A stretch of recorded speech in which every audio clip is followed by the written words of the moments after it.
was a smash spot for Dober, get right fight for Dober, and this is probably the last that we're going to see of Ricky Glenn in the UFC. Shout out to the Gladiator, man. He's fought the OGs. He's done it all, seen it all. Versatile guy himself, but Drew Dober was just too much to overcome this time. What'd you see?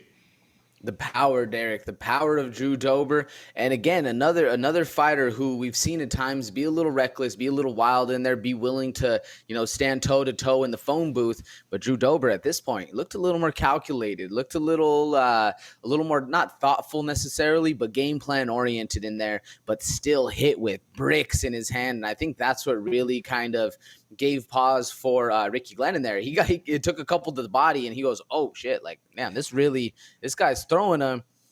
We saw how it ended up for Ricky Glenn. Man, this was not so bad that I want to say I hope we don't see Ricky Glenn, because he's a good fighter, but when you're kind of being outmatched with these guys and this kind of thing, already retired, I guess, a couple times, at least been cut on the UFC roster to watch list on Twitter.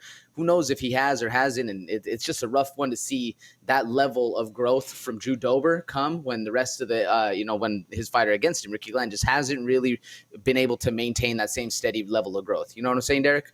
I hear you, but I don't really think Drew Dober did anything different. That was the mysterious part for me. I just felt like he did the same thing that he does. Walks you down, smashes you. You know what I mean? I didn't see as much composure as I thought we would see. I thought it'd be a much more patient approach, but I think he saw an opportunity in front of him and he took advantage of it. For Ricky Glenn, the only problem that we have here is that I believe it was his last fight against Christos Giagos, where he got knocked out for the first time in his career. Well, then he get knocked out again in the sequential fight.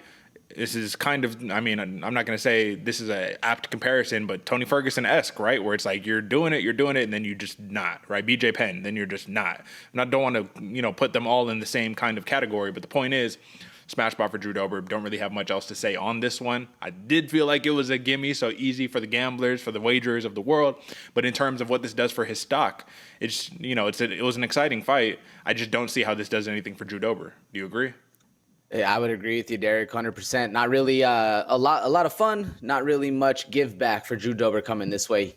But, I mean, hey, man, if you're in it for the fun fights, you're in it for the fun fights. He already said, he's like, I tried the route of calling the dudes out and waiting, and, I'm tired of that. I want to fight, so let's get it. That's dad strength, too, the newfound dad, Drew Dober. Shout out. All right.